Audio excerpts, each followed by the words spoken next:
We're over here kissing and having a good time, right? Yes. Yes. So, guys, we're going into the first book of Adam and Hua, and it's also known as Adam and Eve. What? And we did read, and let's just read it one more time. So, in Proverbs 25:2, I'm going to read it to you. Proverbs 25:2. It says, "It is the esteem of Elohim to hide a matter, and the esteem of sovereigns to search out a matter." And so, guys, that's what we're doing. We're going into all of the books that Abba has made available to us, and we're studying out His Word. And what I find so beautiful about the first book of Adam and Hua is we see a lot of first in here, like the first blood offering. We see the first of a lot of things. We see who actually was there with Adam and Hua when they were escorted out of the garden. Why were they escorted out of the garden, guys? Hold on. We've sinned. Have we been escorted out of this garden? Why were they escorted out of the garden? Because they ate of the tree that God told them not to. What else was in that garden? Serpents. Okay, so Abba did not want them to take from the fruit tree of life and eat and be immortally in a sinful state. That's exactly where they would have been. And so he told the word, the memorate, the breathed out word of Yah, to escort them out of the garden, and he did. And it is the word that comes to them and revives them and gives them breath time and time again. I thought he was imitating me over there. I'm like, I see a little me over there. Well, you making him do that? I'm gonna hurt you. So, sir? The Messiah, right? That's right. Okay, so we are starting in chapter 8. And if you've got the Bereshit, we're on page 15. And most everyone has got the other book. Is it Lumpkin? Who do you have? This one. You got Charles Platt. So guys, R.H. Charles, Platt, Lumpkin, and then the one that that Jerry's reading out of. Who is that one by? It was the first translation. Zarin? Milan. Caesar Milan. Caesar Milan. That, I believe, was the first interpretation. So this book was found in the Dead Sea Scrolls. And so we have read it to make sure that it goes along with Scripture. And what we do is we measure it by the canonized Scripture, which I don't know how good that is anymore because so much has been changed and altered. But we do measure it by the canonized Scripture. And as long as it goes along with what Scripture is telling us, we use it to study by. If we find anything that really smashes in the face, we have a problem, then we don't read it. So that is our general rule of thumb when we're adding books in. So we're going to start in chapter 8. We've already been in the rest of it, right?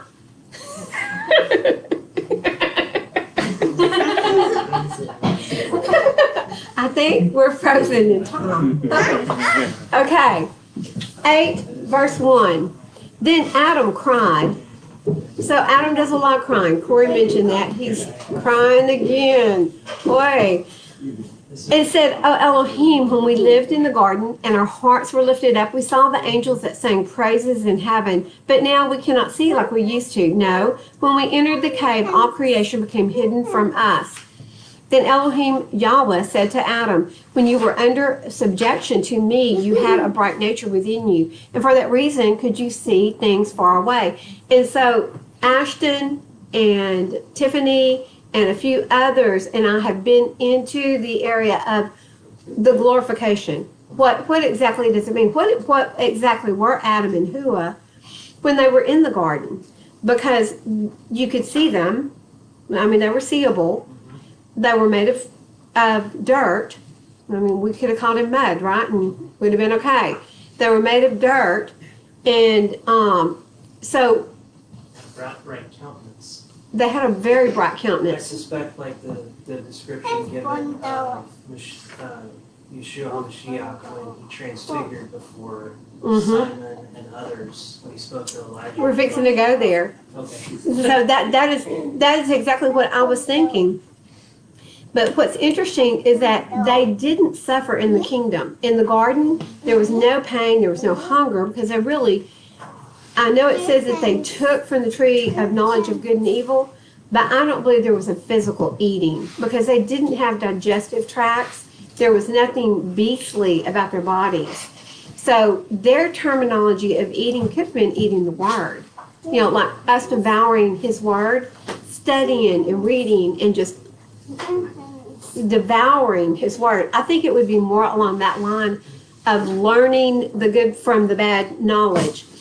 But, okay, so when you were under subjection to me, you had a bright nature within you. For that reason, could you see things far away? But after your transgression, your bright nature was withdrawn from you. And now it is not left to you to see things far away, but only near at hand.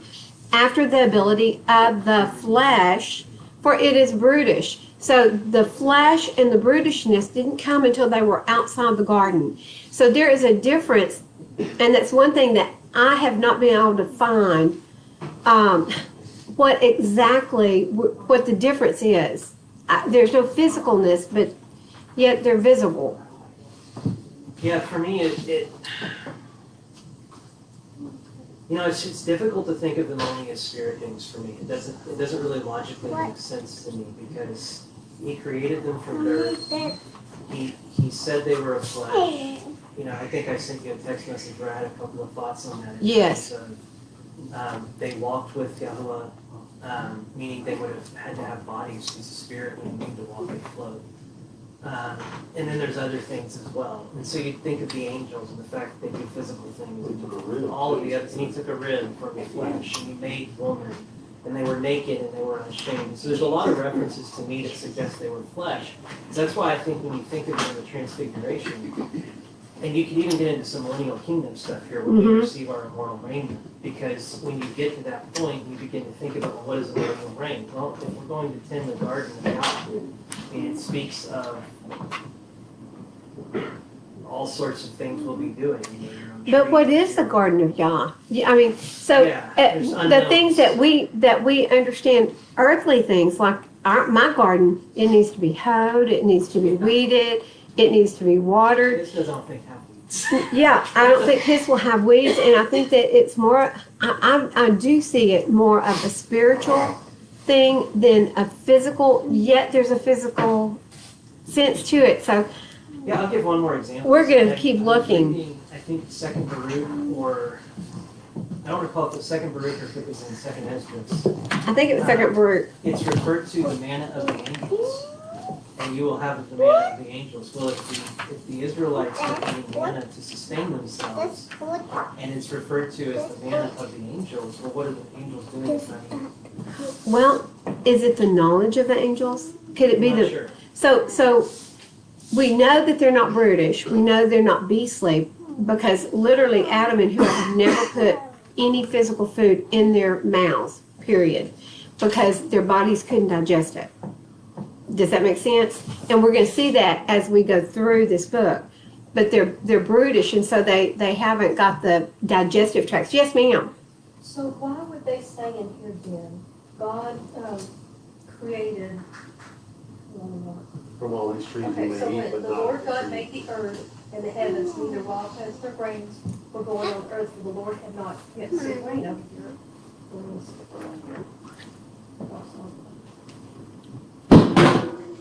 That's correct. Uh-oh.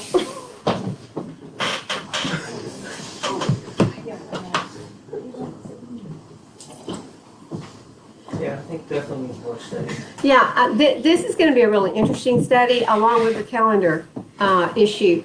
So I wanted to find out, where did you come up with the idea that they didn't have digestive tract? Because God made fruit-bearing plants and fruit for them to eat in the garden. is it actual eating though? Because this is a spiritual garden. So the garden, the knowledge of good and evil is not actually a fruit. It's not something that you would eat, but you could partake of it. Just as the tree of life isn't necessarily something that you would eat from. However, in the millennial, in the kingdom period, we will be eating. It says that we will eat from it. So, I mean, you're right. this is one of those great mysteries that we're trying to figure out. Yes, sir. And one a little deeper than that is, whenever Satan beguiled her, it's, the Hebrew word is nokash, right? Nokash, and nokash is actually a necromancer, a, kind of like a, yeah, a seducer or something. So, as far as translations of nokash, serpent is just meaning like an evil thing. It's not necessarily meaning a snake. So we don't have in our mind a snake. Oh, yeah. But, you know, I mean, it could have been, He was actually called more like a phoenix or a big, colorful. He was very colorful, is what it speaks of him. But this is all in the first book of Adam and Who, and we haven't gotten to any of that yet. But he was an angel of music. He was a cherubim, is what he was.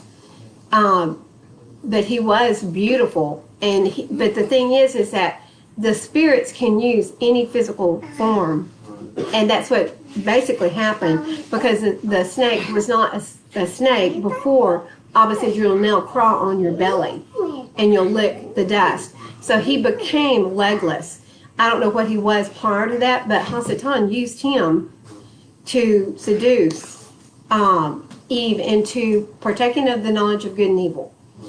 It So says in the Haggadah he was the Nahash, and it describes the Nahash as what really sounds like a dragon, yeah, covered in scales. kinds of scales and That's how he's described in here, is more like a Nahash, a big serpent, but not a snake. But a snake is what he became after the sin. There's definitely something different. There's definitely Yes, there's some line between the physical and the spiritual that's not clear. I agree. off subject, but the apple on the back of your Apple phone is Has a light the out. forbidden fruit that Eve did of it. Those people That's don't their logo.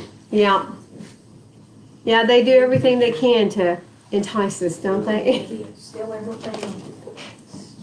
Okay, I was going to was it second Baruch that you said, I think it's in second Baruch, but I don't remember when. ay, ay, I ay. want to say second Baruch 43, but that's just off the top of my head, that's probably not right.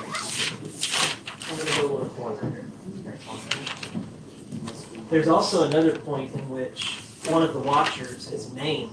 We saw this in Adam Fink last night's Enoch study, the line by line in video 3. He actually refers to one of the watchers, Gadriel, and says he seduced Judah. Yeah, that says it in Enoch. It says that Gadriel was a seducer. I think we went over that last week. But Gadriel was the watcher that seduced Hua. So the name Lucifer is really never in the original scriptures. That's so big. You'll put it over there. It's so big. It just takes up so much room. Okay. So we are going to do a deep study on what this glorified spiritual entity is in the kingdom. I think we all need to look into that. Yes? No? Okay. Where were we? Verse 3. When Adam and Hua had heard these words from Elohim, they went their way, praising and worshiping him with a sorrowful heart, and Elohim ceased to commune with them. And so, Ashton, you had already mentioned Matthew 17:2, and would you pull up John 3:2 through 3? So would you read that for us, please, sir? 17:2. And guys, when he's reading that, I want us to step back a little bit further into 16. Let me see.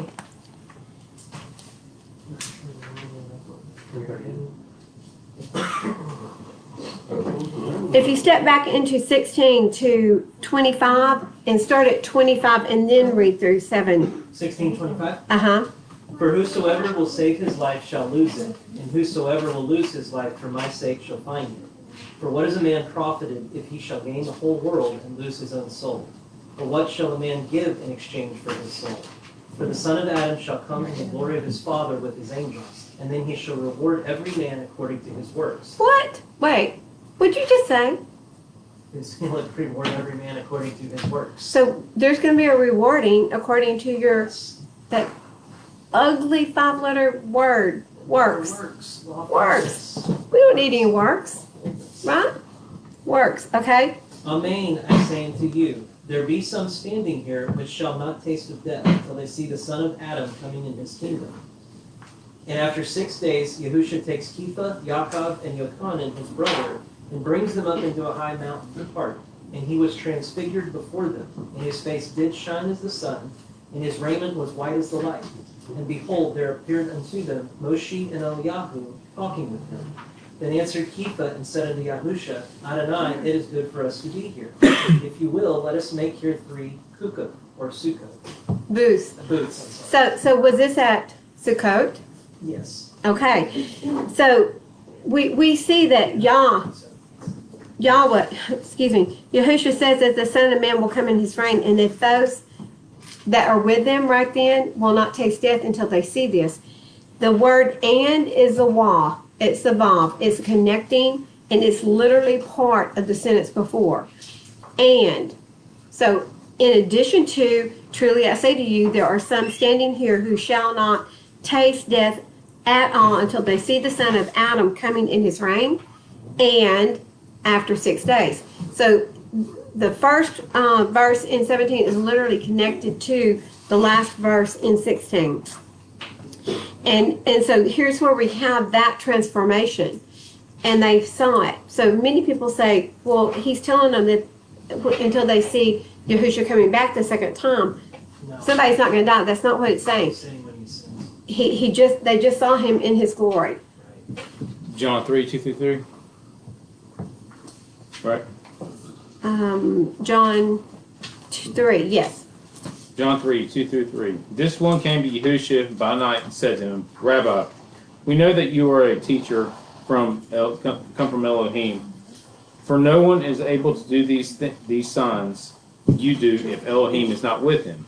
And Yahusha answered and said to him, Truly, truly, I say to you, unless one is born from above, he is unable to see that reign of Elohim.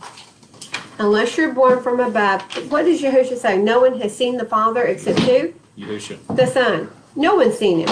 And if anyone says they have, be fearful of them, because you are not. There is no one on this earth who is capable of even coming near to Yahuwah. They will burn up. I mean, if someone says, yeah, I'm expecting Yahuwah to come today, I'm going to go hide. Yeah. Okay? Because my righteousness is as filthy rags to him, and I cannot draw near to him. Yes, it's only through Yahusha's righteousness. So we can't just, listen, the throne room's there. Why do you think Yahusha's guarding the door? He is the door into the throne room. And there's for a reason. Anybody in there? You're not going to get in. You will die. You will die. I'm just telling you, no one is capable of this. After we are cleansed and purified with the water, before going into the kingdom, we will be able to maybe approach him. I don't know. It sounds like we will be. But until that time, you're not righteous enough, period. You're not righteous enough to get in the kingdom without him. You're not righteous enough to approach Yah. So we go through Yahusha, who is our intercessor with Yah. You got something? Oh, no. Well, I mean, just to add to it, the works-based salvation that people talk about is generally works in the flesh, right? So it's, I want to go over here and do this good deed or that great deed. That way I can pound my chest and look at how righteous I am. Yeah, and watch and see, are they pounding their chest? Because those who are doing it with the spirit that Yah has given them, they're not going to go brag about it. You're not going to hear them say, yeah, I went over here and I fed these hungry people, and then I went over and I worked on this man's house because he needed help. You're not going to hear that from people who are chasing after Yah. That's not something we brag about. Your deeds and your tithing should be like the left hand to the right. They don't know what the other's doing, right? Correct. So, 9. We're making progress. Then Adam and Hua came out of the cave of treasures and went near the garden gate, and there they stood to look at it. and cried for there they go, Corey, they're crying again, having come away from it. And Adam and Hua went before the gate of the garden to the southern side of it and found there the water that watered the garden from the root of the tree of life. And Robin, there you go. There's that tree of life. And that split itself from there into 4 rivers over the earth. Then they came and went near to that water, and they looked at it and saw that it was the water that came forth from under the root of the tree of life in the garden. And Adam cried, and he wailed, and he beat his chest for being severed from the garden. And he said to Hua, and this is sad, why have you brought on me, why have you brought on me, on yourself and on our descendants, so many of these plagues and punishments? Now, you know Hua is already feeling guilty because she asked Yah to take her and leave him, didn't she? She said, it's my sin that caused him to fall. And Hua said to him, what is it you have seen that has caused you to cry and to speak to me in this manner? And he said to Hua, do you not see this water that was with us in the garden, which watered the trees of the garden and flowed out from there? And we, when we were in the garden, did not care about it. But since we came to this strange land, so when they were in the garden, they obviously were not drinking from it. And we, when we were in the garden, we did not care about it. But since we came to this strange land, we love it. And we turned to it for use for our body. But when Hua heard these words from him, she cried. And from the soreness of their crying, they fell into that water and would have put an end to themselves in it, so as never again to return and behold the creation. For when they looked at the work of creation, they felt they must put an end to themselves. They are just very, very sad right now. Isaiah 14, Si, señorita. 12 through 4. That didn't work. 2 through 4, I guess. 14, Mm-hmm. Mm-hmm. 12? 14, 2 through 4, Okay. I think. And people shall take them and bring them to their own place. And the house of Israel shall possess them for the servants and female servants in the land of Yahuwah. And they shall make captives of their captors Yeah. and rule over their oppressors. Well, You want me to keep reading? that's obviously not Not the the right. place you were talking. Do 12 through 14. 12 through 14. We'll add a 1 in front of each. Yeah, this is it. How you have fallen from the heavens, O Hillel, son of the morning. Oh. You have been cut down to the ground. You who laid low the nations. For you have said in your heart, let me go up to the heavens, and let me raise my throne above the stars of El, and let me sit in the mount of the appointment on the sides of the north. Let me go up from the heights of the clouds, and let me be like the Most High. Who's that sound like? See? So guys, this is the sin that Satan fell for. It's the exact same sin that he put before Hua and Adam. He said, he doesn't want you to eat from the tree of the knowledge of good and evil, because you will then know as he knows, and you will be like Abba Yahweh. That is the sin he put before them, and it's the one that Eve went after. She was like, yeah, who doesn't want that? Who doesn't want that? Do you see what I'm saying? So he caused them to fall with the exact same sin that he fell with. He wanted to raise himself above Yah. He wanted to sit above Yah. He wanted to be as powerful as Yah was. And what did Yah do? To the earth you go. But there was quite a battle in the heavens, and we're going to read about that. It was a pretty good battle. In fact, it is over. We may read it really quick. 55 or 56. Here's the battle that took place in the heavens. So, in 7 of 55, says, then the angel said to Adam, you obeyed Satan, and you ignored the word of Elohim. Who is the word of Elohim? Yahusha. You ignored the word who created you. And you believed that Satan would fulfill all he promised you. But now, O Adam, we will make known to you what came over us through him, because before his fall from heaven, he gathered together his host. He deceived them, promising to give them a great kingdom, a divine nature, and other promises he made them. His host believed that his word was true, so they yielded to him. They renounced the glory of Elohim, and he then sent for us, according to the orders in which we were to come under his command, and to accept his vain promise. But we would not, and we did not take his advice.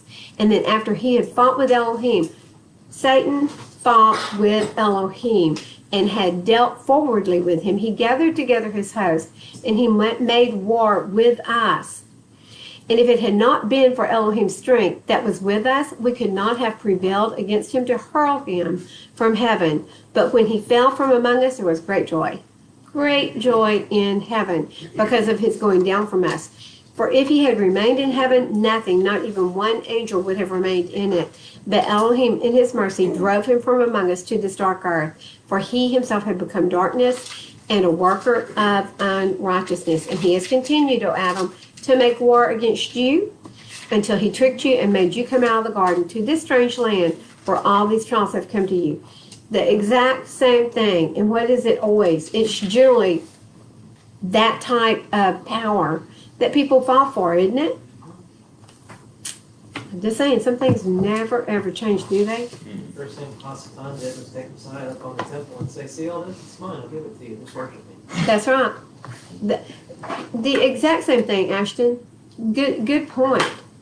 And he carried him to the top of the mountain and said, look at all of this, and you can have all of these kingdoms. They can be yours. Oh, that's right. That's where he told him to throw himself down. Yeah.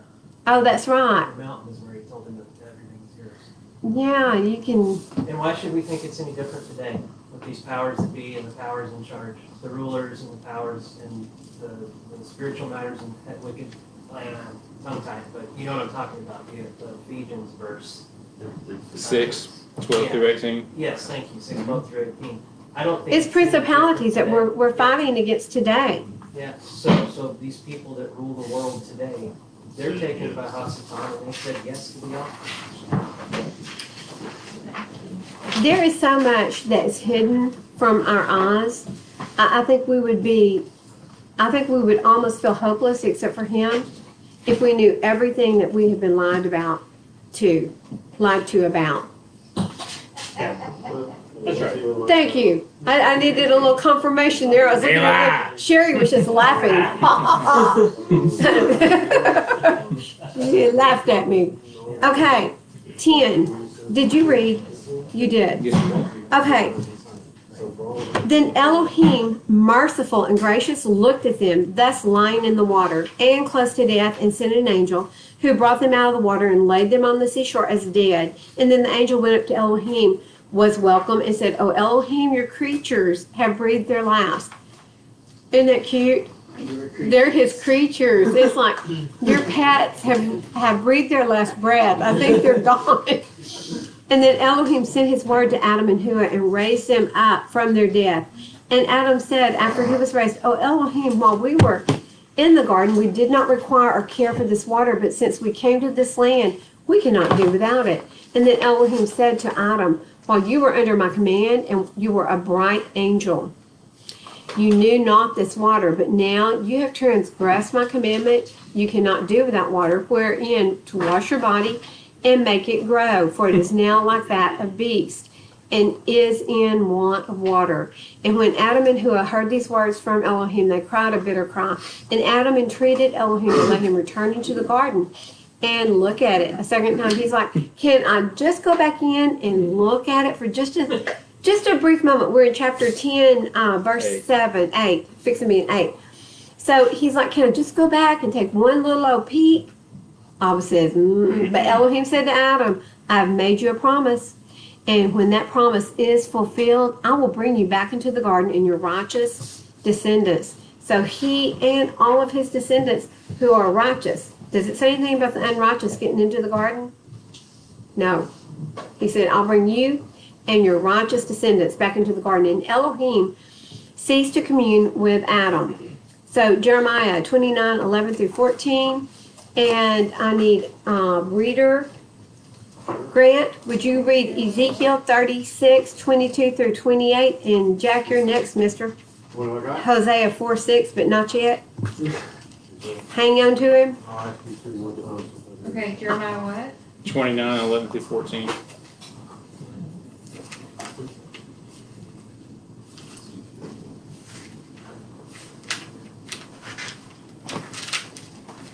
You sure it's low?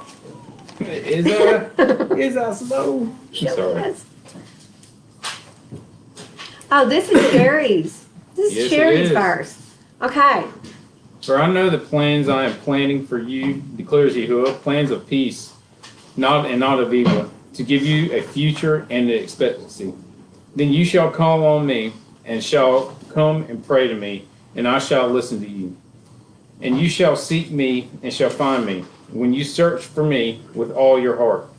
And I shall be found by you, declares Yahuwah, and I shall turn back your captivity, and shall gather you from all the nations and from all the places where I have driven you, declares Yahuwah. And I shall bring you back to the place from which I have exiled you. That is our promise. Jeremiah So, what? Jeremiah 20. Yeah, I'm sorry. Yeah. just a second.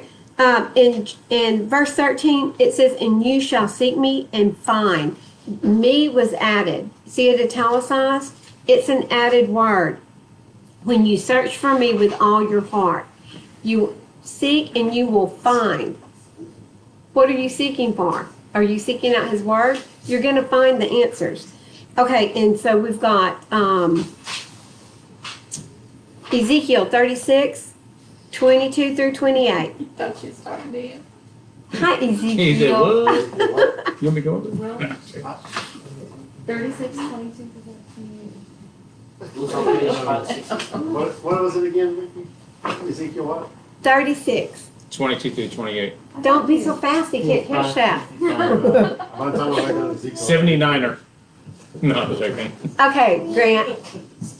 Therefore say to the house of Israel, thus says the Master Yahuwah, I do not do this for your sake, O house of Israel, but for my set apart name's sake, which you have profaned among the nations wherever you went.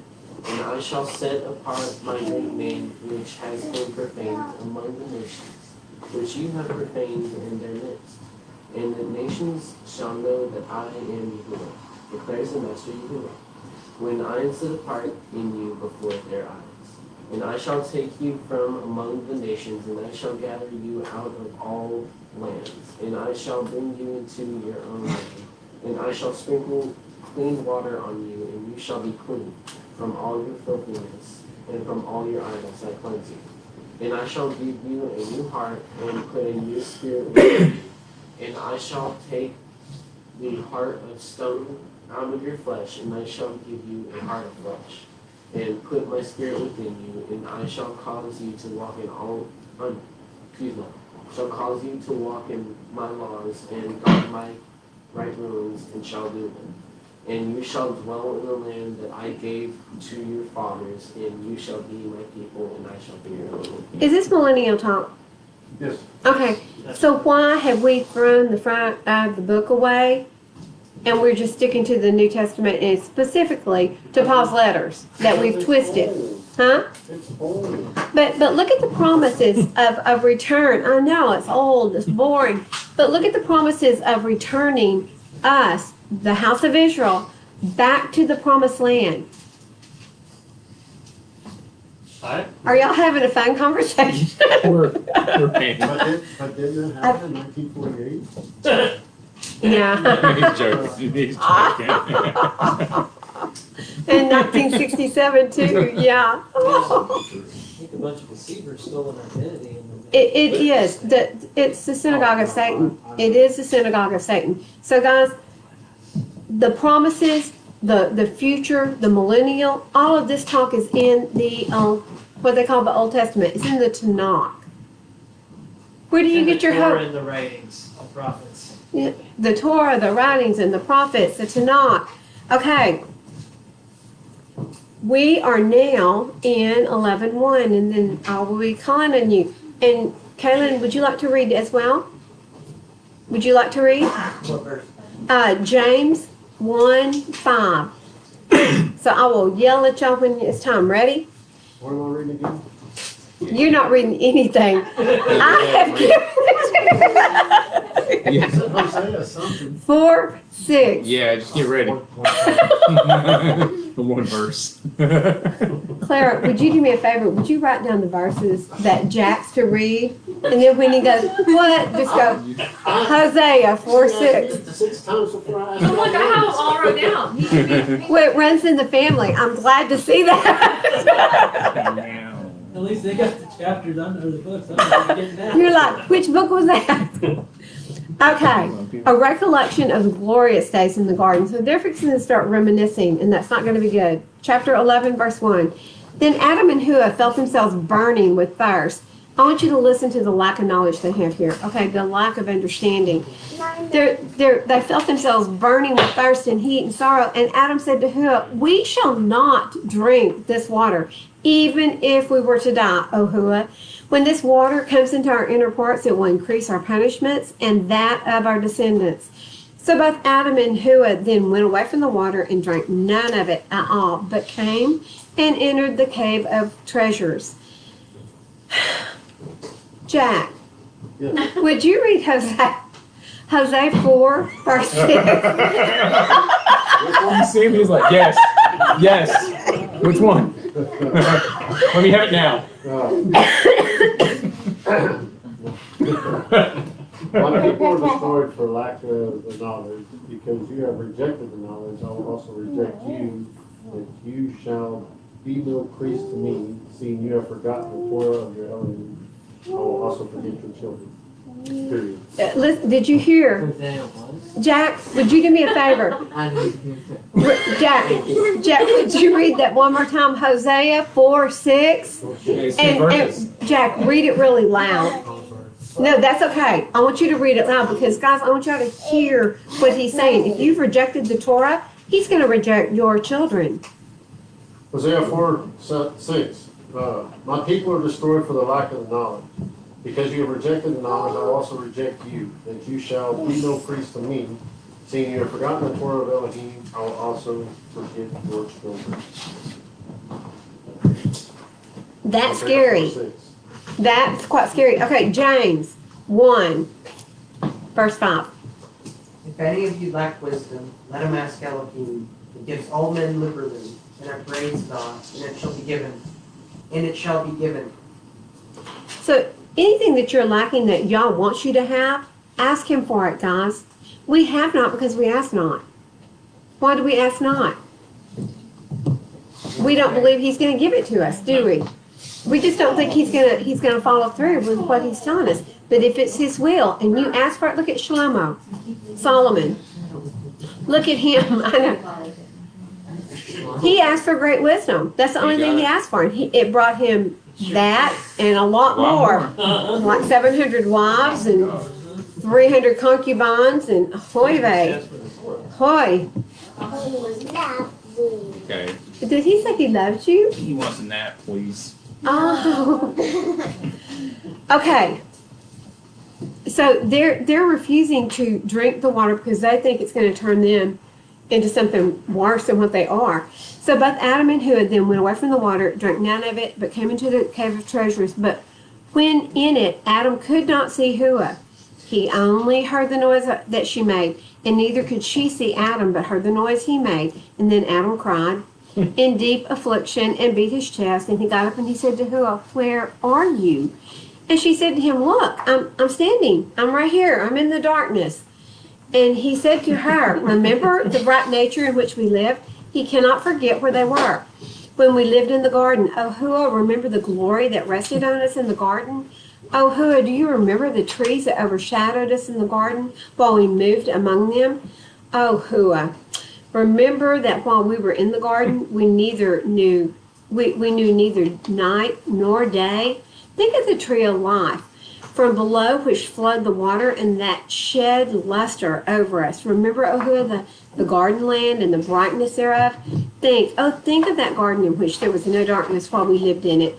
Whereas no sooner did we come into this cave of treasures, it's like he's going, this place, then darkness surrounded us all around until we can no longer see each other, and all the pleasure of this life has come to an end. 1 John 2, 11. He's doing, he put his phone down real quick. Jack. Give me just a second. Okay, I also need Matthew 6:23. I need Matthew 22:13. I need Matthew 25:30. Birdie. Yeah. What was that middle Matthew? 25:30. And then I need Matthew 8:12. Sherry. Oh, it took me to scare you. What? You're fired. Okay. And I also need, Helen, Revelation 22, 1-5. Okay. 1 John. All right. It was 1 John 2:11. 2:11. But he that hates his brother is in darkness and walks in darkness and knows not whither he goes, because that darkness is blinding his eyes. So he who hates his brother, who's your brother? Neighbor? It's your neighbor. As with Abraham, it was his nephew. So he who hates his brother is what? Walks in darkness? Is that what it Yeah, says? that's what it says. And darkness is all about him. Is that, would that be like the stranger neighbor, or would that be like the brother in covenant type of thing? If you Is there a distinction? if you hate anyone, Oh, if you hate anyone, then there are issues. As you grow in the knowledge and the understanding of Abba's word. So I'll ask you a question. It's talking about the Israelites who profaned his name. He said, I'm not doing this for you. I'm doing it for my namesake that you profaned. How much more are we profaning it today than to take his name and, oh, you're saved, you're saved, you're saved. Go live life however you want to do. How much more are we profaning his name today than they were back then? I mean, I'm serious when I say that. I hear these television preachers talk about, well, we had 60 salvations today. Well, what did you do with them? Did you go, okay, another number, 1, 2, 3, 4, 5, scratch? What are you doing to guard it, right? Huh? You have to guard it. What are you doing to guard it? They haven't learned. They haven't even, look, The the discipleship. decision is the very first step. Then the learning begins. You choose to follow Yahushua. You choose to be on this walk. You choose to be obedient. But if you have no one to guide you down that righteous walk, then you go back to, there's no change. There will be no change. They will, most of them, unless they're willing to seek and search themselves, will go back into the same walk they were on before. They'll go back to the bars and the drugs and the everything else they were doing. I'll give you All an the sin. example of something that I used to say before we were ever even on the walk or in the way of Florida. And my family can be my witnesses on this, because I said it for a long time. These Christian churches have people come down to the front, bend the knee, say the prayer, The altar call. get the altar call. They get their they do that, then they jump into the baptismal fount, and then that's it. And so what's happened is you've got this light that's just been lit in a cave of darkness, and they're on their own. Yep. And they're going to get hit with every arrow and everything the enemy has to throw at them. And I used to say, I just don't understand these churches who think that this is a wonderful thing, that we're going to pull all these people down in the front, we're going to have this altar call, we're going to throw them in the baptism fount, and then we're going to leave them out on an island. But you do feel Literally. something, you know, most of us being, you know, our door into this and through the old church system. So we all felt Yeah, and there's nothing something, wrong with right? that. Everyone feels something when they go down that walk. Yeah. That's Where's a, the discipleship? yeah, Structure. the problem is not with the person walking the aisle. And The that always problem drove me is in nuts. the Yes. clergy who are receiving them at the end and then tossing them back into the ocean to flop around, because they are not doing, the majority of the churches are not doing anything to walk this person down. Well, they're all told that, you know, the pastor, the guy who went to seminary, that's the guy who's going to tell you right from wrong, right? there in scripture, it says that we're to lead. But there's each no other. wrong. If you've gone through the seminary, there's no wrong. So I don't know what they're repenting of. If we're riding the coattail of a savior, and we don't have to do anything. So what are you going to repent of? If there's no laws once I'm saved, Exactly. what am I repenting of? I guess Because you've already told me that beer drinking and just things like that that the world sees as right and wrong, right? I mean, that would be the thing. You know what I'm saying? And I as far as do. that mindset. I do, but I mean, the churches are full of people who are drinking, whoring, drugging. They're doing all of this, and they're getting a pat on the back and, hey, how's your girlfriend? Y'all still living together? No. Oh, awesome. How about your boyfriend? Sam, how about your boyfriend?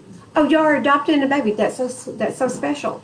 I'm telling you that where the churches have gone is over the line. They've crossed the line of moral rightness. And so that is profaning his name in every way that you can. Me in Westtown, it's, 4 or 5 churches on the way between here and Madisonville. There was trick or treat.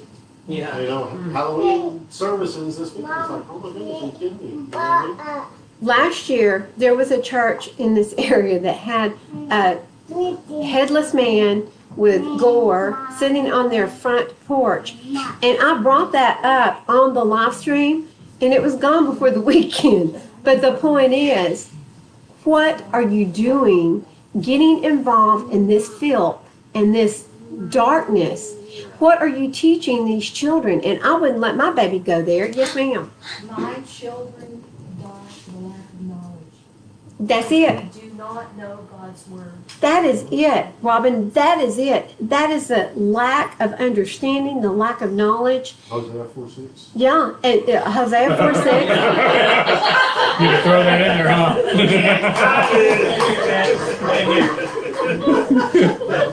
Proud of you. I remember. So guys, we die for lack of knowledge because we ask not for the knowledge of Yah. The knowledge of man matters zero. This is how much the knowledge of man matters. Because I'm going to tell you what, most of the knowledge that men have passed down has not been the truth anyway. And the longer I have you young kids in here informing me of things, the angrier I get at the lies that are being perpetrated. I'm like, why don't we just put blinders on and skip through life? Because I mean, that's pretty much what they're wanting us to do. And what is Trust Solomon me, do? trust He gained me. the whole world. He gained all the wisdom. He wrote Ecclesiastes and realized what an idiot he was.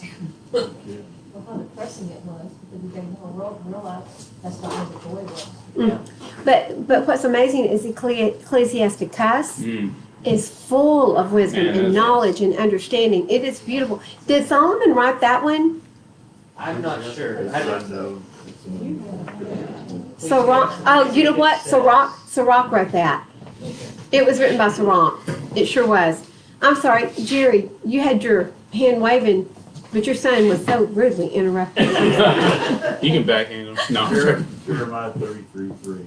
Oh, Call on me, show you things you didn't know.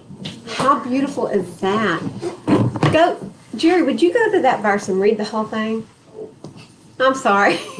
I'll let you, But you know, Vicki, a lot of that is, Jeremiah 33:3. it's, the choices. It's, even if you're a Christian and you think you're righteous, it's your choices and It's it's ignorance and. Yes. Lack of It understanding. is, but again, I raised my girls, every day that they got up, put their feet on the floor, it was a day of choices, good or bad. That was a blessing that you did that. Because, and that's what Moshe says. He said, I set before you today life and death. Choose life and live. And you taught your kids to make choices. You're going to make choices today. Some are going to be good. Some are going to be bad. And the bad thing is, we suffer from the choices we make. Right, and as an adult, you should already know that. Some are oblivious to it, or they're too lazy to want the knowledge. Mm-hmm. It's out there. So again, it's all about choices. You know what it is, Mary? they're wanting the pablum that's being fed from the pulpits, the baby food and the baby bottles. Give me that stuff that I can just suck down. I don't want to chew. I don't want to have to cut it up. I want to just make it easy for me. Give me that bottle. So they're babies, and that's what the word tells us. Paul talks about it. He said, these are babies. One time I was looking at a church, I was in there, and I looked out and I was like, it is like I'm looking at people in diapers. There's adults sitting out here in diapers, sucking on a baby bottle because they are too lazy to pick up the word and dive in. I'm sorry, I'm not looking right now. I feel like Tiffany's speaking through you right now. Tiffany, come on. They lie. They lie.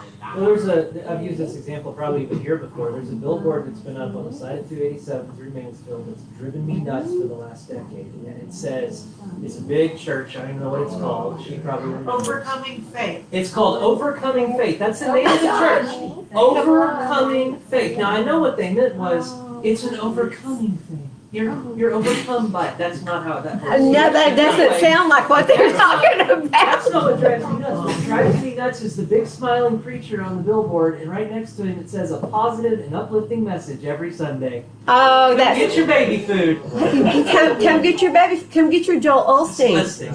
Come on. Let's get some. What is it? Sherry. Favor further faster. I haven't ever seen him say that, but evidently he says it a lot because everybody repeats it. And he's got Jeremiah queued up for you. Okay, I'm ready, Jerry. Okay. And Sherry, you're next. So, call unto me, and I will answer you, and show you great and mighty things which you know not. Wow. No. See? It was Jeremiah what? 33. 33:3. I will answer you and show you great and inaccessible things that you don't even have access to. Matters which you have not known. Wow, that just, Can I read 33 too? yes. So right before that he says, thus says Yahweh, the maker thereof, Yahweh that formed it, to establish it. Yahweh is his name. How important is that? Yahuwah is his name. He's got a name. Guys, it's not God, and it's not Lord, and it's not Adonai. Now, I've seen a deal here where Godrel is the root, is the name of the, okay, so Godrel was evil, was, A watcher. Gadriel. Gadrel. But And that's where the root of, Gad, the tribe of Gad was not a good word. No. And so God came from Gad. Egad? They used to be a cuss.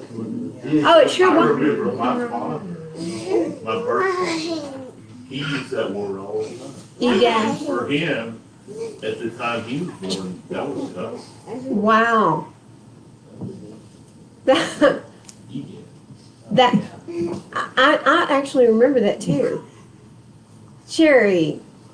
Sherry. I'm sorry, go ahead. You want me to read?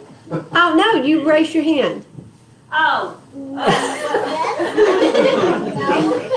So I heard something on one of the shows that I was watching that kind of relates a little bit to what we were talking about, and it said, he said,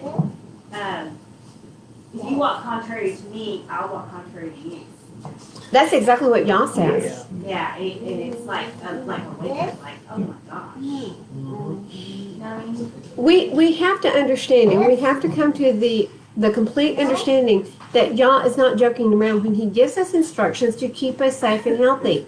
I mean, this isn't a request. He's not saying, why don't you do this? He's saying, you do this and you live. You don't do this and it leads to death. And there's no ifs, ands, or buts about it.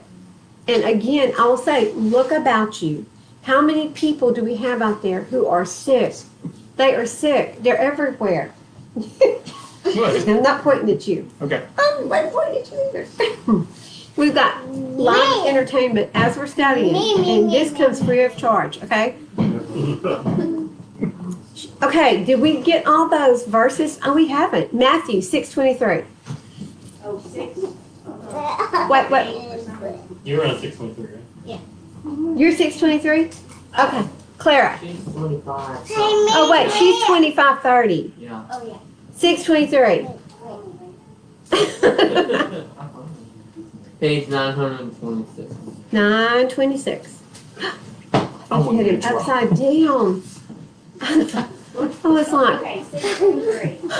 But if your eye is evil, all your body shall be darkened. If then the light that is within you is darkness, how great is that darkness? yeah, Look at verse 22. read verse 22 too. 22. The lamp of the body is the eye. If therefore your eye is good, all of your body shall be enlightened. But if your eye is evil, all your body shall be darkened. If then the light that is within you is darkness, how great is that darkness? Not down there. That's just like Satan. Satan is all darkness. So it's, to me, it sounds like you're not far from where Hasatan is sitting right now. For lack of knowledge, Robin. Okay. Matthew 22:13. It's on page 941. 941, guys. 5. 945. Yeah. Okay. Nope. No. Then the sovereign said to the servants, bind him hand and foot, take him away, and throw him out into the outer darkness. There shall be weeping and gnashing of teeth. Keep going. For many are called, but few are chosen. Many are called, but few are chosen. So, guys, look, just look quickly over here. I mean, you don't have to like hurry and rush it. Go to Revelation 22:14. That's It- real good. This is my favorite. Just sum it all up. Yeah, at the end of the New I hope not. Testament. Just in case you didn't get it throughout the entirety of the front of the book, the last page sorts it out. But isn't it interesting that many of the Bibles have changed it to blessed are they who have washed their robes? Blessed are they who what? Wash their robes. Yes. Yeah. Okay, Great translation there. yeah. Which in a roundabout way could mean you're sinless. Okay, so blessed are those doing his commands, so that the authority shall be theirs into the tree of life, and to enter through the gates into the city. Yeah. Without the obedience, there's no entering into the gates of the city. But outside are the dogs, and those who enchant with drugs, and those who whore, and the murderers, and the idolaters, and all who love and do falsehood. And what does John say? Those who say they love me and keep not my commands are liars. The truth is not in them. Who is the father of lies? Their father. Hasatan. Hasatan. So, I mean, you just can read it all around. If you look back over here at 21 and 25, it says, and its gates shall not be shut at all by day, for night shall not be there, and they shall bring the esteem and the appreciation of the nations into it. And there shall by no means enter into it whatever is unclean, neither anyone doing abomination and falsehood, but only those who are written in the Lamb's book of life. So you do not want your name scratched out of the Lamb's book of life. Because if you're doing an abomination, and what does Leviticus 20:25 say? If you're eating things that are not food, it is an abomination to Yah. You will not enter through the gates. And guys, I hear this all the time, but that's not fair. I didn't make the rules. Hey, didn't make them. I follow them because I love my Father, but I didn't make the rules up. And I'm sorry it doesn't seem fair to you, but it is the law. And this is a fact. Those outside are those who are not being obedient. And listen, honoring Shabbat. There's a lot of you out there. You go to Sunday church. That's fine. But you better be honoring the Sabbath. From sunset on Friday till sunset on Saturday. And if you've studied and you think it's, from sunrise on Saturday to sunrise on Sunday, that's up to you. And that's what you've gotten from your studying. I'm not going to fault you on that, but if you're not honoring that 24-hour period when Yah has requested the only day, he's like, 6 days, do whatever you want. They're yours. You can do whatever you want. That is written in his laws. Let me add that. I'm not saying go out and do whatever you want. But you can work, you can play, you can do whatever you want on those 6 days. But he said the seventh day, I want a date with you. It's my day. I want a date with you. I want to spend all day with you. How special is that? And what do we say? Sorry about your luck, Father. I've got plans. I'm going shopping. I've got to work. And guys, we're living in a secular world, and a lot of people have to work to make a living. I understand that, and there's no way around it. They have to put food on the table for their children. So, I mean, Jack, you're in that situation. You have to work. You're at the man's beck and call because you've got a well that cannot be left. You know, I live there, so believe it or not, and because I work night, and thank God that I was able to get this transition done here right before Sukkot, or would have missed it. Wow. So another great thing in West was talking about here not too long ago. If I would have stayed on my other schedule, I would have missed Sukkot. Anyways, is that by me working nights, is that I don't have to make the calls for people to come to locations. So basically, that's my home away from home, and I still observe on Sabbath. Okay, so Without having to call, I don't go to town, I don't do anything. you don't go spend money. You don't cause other. So But I am at work. you're at work, but like I said, we're living in a secular world, and there are many caught up in that. And I think that with the economy getting in the shape it's in right now, we're going to see a lot more people who have to take a second job. But I do carry the shofar, and Uh-huh. whenever we see the new moon, 'cause I always see the new moon, it's a rig. That's mine, but Everybody looks at me like I'm crazy, but I still go blow it. So where I was going with this is that those who are Sunday worshipers, you've got to start honoring Shabbat. And I'm talking to the live streamers out there, but even those in here, if you can't come to assembly, stay home. Honor his Sabbath. I'm going to tell you, some of the sweetest Sabbaths I've had have been me just standing there and praising and worshiping Yah and studying his word all day on Shabbat. Those were precious to me. I miss them, really, because it's like the heavens are open and he just like casts down all this information that you're just like grabbing and you're like, yeah, hold, slow down, slow down. But you can do this at home. If you can't make it, Mary, you travel a long way. If one day you're like, oh, I don't feel so hot, stay home, study his Shabbat, put on some studies. But all I'm going to say is, don't go spend money. Don't go shopping on Amazon. Don't do anything that you wouldn't normally do on Shabbat. But I'm telling you, you can honor the Sabbath at home as well as you can coming to an assembly. It's better when you're in an assembly because you've got other people to lean on. And honestly, this is family. Y'all are family to me. I trust y'all. I can tell you anything, and I know that you're going to back me. If I've got a problem and I'm needing prayer, I know that I will get prayer support from this group because this is family. What did Yahushua say when someone came to him and they said, your mother and your brothers are out there? And he said, who are my mother and brothers? Those who obey the commandments. Those are my mothers and brothers. I can tell you that, and my kids here will attest to it. I have a big, huge table, and I usually spread my stuff out across my table, and I'm in study just about every day. Wow. But I enjoy coming here as often as I can, but I also go to service on Sunday. Right. So, I mean, I will continue to go to service on Sunday. Mary, I did that for years. I did that for years. So there's nothing. My hope and my prayer was that I would help someone learn and I could teach and guide someone out. And maybe a few people, but for the majority, they're there because that's where they want to be. But I did that for many years. Well, So and I will continue to do it. But on some of the things that is mentioned about some of the churches and the leaders and the things that they do, I'm just thankful that I never experienced some of the things that have been, and I've been in a Christian church all of my life. I've just not experienced what, I mean, when I was baptized, any church I've ever gone to, I've had somebody walking with me. We've had a group, so I was never lost.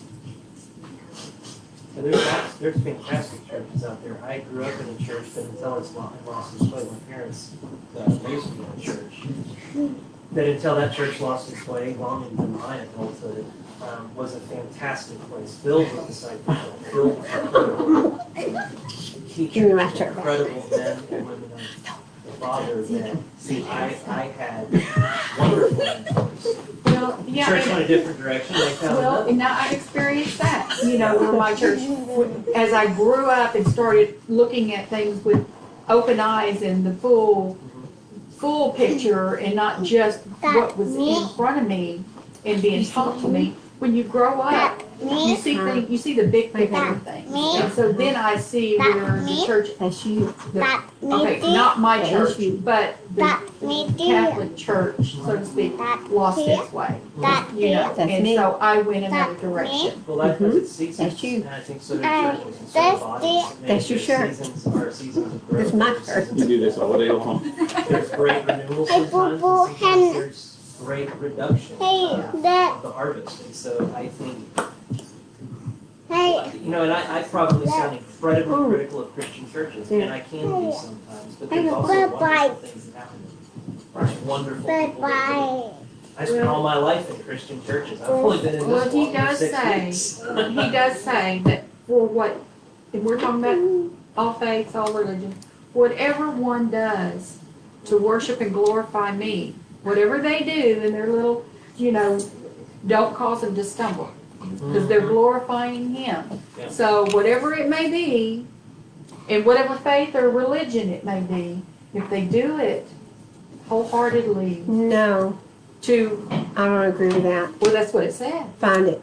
So show it to me in scripture, but if it's pagan practices that you're doing, he is not going to glorify it, and he is not going to honor it. So it has to be, Abba is very specific when he talks to us in scripture. I'm not trying to argue, Mary, but I'm just saying, I can't come into agreement and I can't say yes to that, because throughout Leviticus and Numbers and Deuteronomy, he tells us how we are to worship him and that we are not to do what the nations do. So putting up a tree is not honoring him. Going to an Easter celebration is not honoring him. Though we think he's in our hearts, we think it is.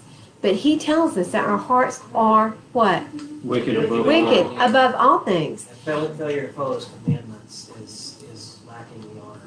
It's dishonor. Well, I guess I just don't think of the evil side of it. I guess my mind just doesn't That's because go you're so there. sweet.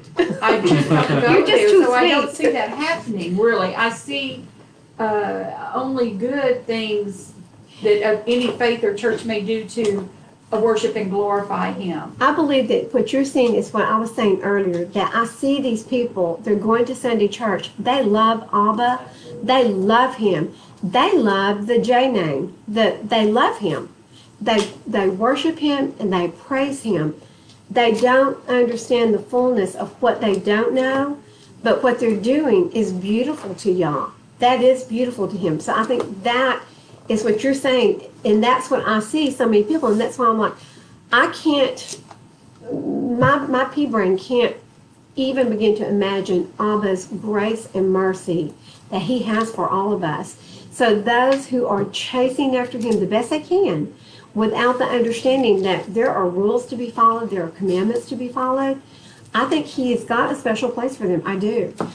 I don't know the fullness of what it's going to be, but he can't honor. If we're doing something that is not in his scriptures, he's not going to honor It it. says he will And he- judge us in our greatness and our smallness. And I don't remember exactly where the verse is, but to me there's a mystery in that. His mystery of some kind. But the other thing is he looks on the heart. Yes, the heart is a matter of That's everything. exactly right. And if that person is seeking, eventually he will reveal what they need to know. So, that's what I believe. But you know what I've seen, Jerry, and I'm going to be perfectly open on this, is that if you're not eating kosher, the abomination that we're putting in our mouth puts a blinder up and I have seen this for myself. That's very true. Yeah. So most everyone in here will say, I agree with that, because when I stopped putting the pork, the shrimp, the lobster in my mouth, then I began to see the fullness of the word, and I was like, wait, where did this come from? I just read through the scripture 3 times, studying it, and now where did this come from? So it was more of a revealing, but it was because the blinders had been removed. But I do believe wholeheartedly that the toxins from the filters that he put on this are such as pigs and vultures. And there's the same thing. You want to eat a pig, you might as well shoot a vulture and put it on a platter right beside it, or a dog. Hey, in Mexico, they have them hanging on the street It's corner. very Well, recent what for me and scares my me- family is, and I'm sorry, Mary, I'll just say this, just and then I'll be quick, but I can speak to that myself. We started in this walk probably 6 weeks ago, and we're still figuring out things that we have in our house, and it's like, there's been a bit of a block. And so as we've really pilfered all the crap out of our cabinet, as we've Mhm. really gotten rid of anything in our diet, and it's a faithful process too of trying, actively trying to eat clean, trying to follow those commandments, making sure that we're not using hair products or lotions or whatever else. And it's amazing. It's the same thing we experienced when we put fluoride filters on our water 2 years ago. There's an awakening that occurs. And when we got rid of the fluoride, you have to That got trashed today. Yeah, there you go. My Jergens. But we've started noticing verses that I read, and I'm even going back and reading stuff again that I read even 3 weeks ago. Because as we're getting our eyes, it's like the wool's been pulled off. And the closer we're getting to cleanliness, the closer we're getting to following a Levitical diet, honoring the Sabbath, it's like the veil has been parted and the Holy of Holies has been opened. And I'm reading verses and the Ruach is speaking to me about things that I never could see, never could understand. And I find myself just going, okay, I need a verse, God. And something pops in my head and I go to that verse, it's exactly what I'm looking for. So there's a Not totally darkness. in line with that. There is a darkness that is over our eyes until we cleanse out the junk. And the junk is from our own desires. Yeah. I mean, I can tell you, I have come up against people who will fight you, and a lot of them are in the clergy. They will fight you for pork. Fight you. Well, they'll tell you that you're putting yourself under the law and your Sabbath is nailed to the stake, and now you're condemning yourself. to Indeed, hell because you indeed, it was nailed to the stake because our Messiah was nailed to that the word stake. was nailed. But he rose again. And when he rose again, it's a spiritual law as much as it is a physical law. And he said that when he came, that it was a spiritual law. So he didn't come to set us free from a law. He came and he told us, hey, Bailey, if you even think about taking that piece of candy and it's not yours, you just stole. Right? If you're angry at your brother, you've killed him. It's the same as murder. Right? It is. Guys, we've got to start doing things the way he wants us to do and not the way we think we're supposed to do, because the way I think will always get me on the wrong trail. Always. Look, again, my hand lotion. I went to put hair products in my hair this morning, and I noticed this one has glycerin, this one has glycerin, this one has glycerin. So I was like, okay, I went and looked on their websites, couldn't find the answer. So I emailed them all, and I didn't put anything in my hair because I'm like, I'm not using it until I find out if the glycerin's animal derived or plant derived.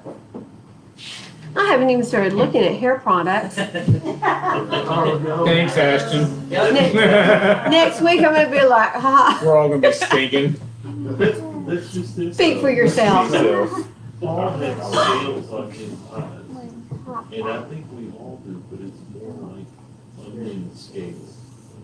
He'll take a layer off. Yeah. Yes, If you seek him, he'll take a layer off. I agree. And then It's kind of like slowly Shrek. but surely, it's like we see through a glass darkly, right? Right. So as those are removed, we see clear and clear and clear. And the number one thing that I'm calling Beautiful. on out right now to show my family is when we look in the cabinet, show us the thing we missed. When we look in the hygiene stuff, show us the thing we missed. And it's amazing because he is. He Wow. is. And we keep seeing things that we didn't know. And so now it's like I go Wow. grab a bottle and it's like, I haven't checked that ingredient. I check it, what do you know? What do you know? So- Right into the trap. So Ashton, this group has started me checking things that I never thought about checking because I've checked the things that go into my mouth. Right. Now I'm realizing I've got to check everything. Yeah, we did So, $500 in vitamins later. We have a good little list. When we But get- Jessica's we like- know what products and stuff that's on, like, go to Brooklyn, a Craven fudge pop. No artificial flavors or nothing, and they have the UV on it. So, and that's what I tell people, you know, it's not always about eating kosher, but at least you have a secondary body checking the product. That's right. Because not all kosher laws really apply, not from Orthodox communities. Yeah. So, Well, what the Jews call kosher is literally foods that's been prayed over and blessed. That's the kosher, but that's not what we're talking. Kashrut is really what we're speaking of, which is what's considered food. So what I found is like, so what's helped me a little bit, well, there's been a lot that's helped me. But yes, we make a list, but also like, there, if you find like the Amish stores Mm-hmm. or the Mennonites, Really? they're gonna have pretty much some kosher, some true kosher stuff. Where do you find them? There's one in Kemp. There's Jess has been looking for kosher stores. But the Amish, because they make everything there, the Mennonites, they pretty much make everything. They really don't go out and buy stuff. So when we went to the one up there in Kent by the racetrack, their gummy bears and stuff were beef gelatin. Oh, wow. So my poor wife had to give up her thermogenic that she uses. It had gelatin capsules, and so she got rid of that. She went to go get the caffeine pills because I stockpile everything. Uh-huh. She goes to get the caffeine pills, well, she discovers that those are gelatin. So she's waiting on her other ones because she doesn't drink coffee. So her morning caffeine is not there, so her mornings have been a little disrupted because she don't have anything with caffeine in it she can Oh, But that prompted us to look in the vitamins and supplements, uh-huh. and then start going through and go, okay, can't take that, can't take that, can't take that. And it's amazing when you start looking at the products, they have corrupted everything. So you can get the vegetable capsules and transfer the product over into it. I don't know if that would still be clean or I don't it's like already that been. idea. In my opinion, Yeah, he that's, doesn't like that yeah, idea. I don't like that. I know how to make capsules, but I just don't want to take it out of Out of a Capsule and put pig it- capsule and put it in a Sorry. veggie capsule. If Yah says it's unclean, if you're unclean if you touch a pig until the end of the True. day, then Too true. Well, another thing that we've done is like I get Young Living stuff, and we drink a lot of Nisha, which is wolfberries, and it has a lot of natural energy. Wolfberries? Wolfberries, and they're really good. Wolfberries. I'm killing wolves. Should I drink a wolfberry and then go wolf hunting? Maybe.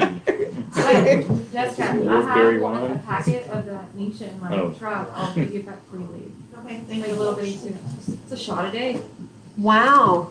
cool. We're having I shots even now. made, like, I've even gotten Here's the the Jaeger. No.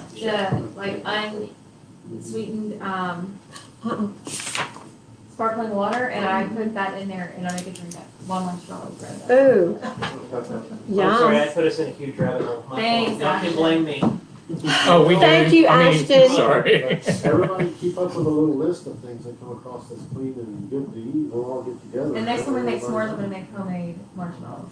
Oh, Mary you had can a make point that? way back before I can make anything now. Seems About what?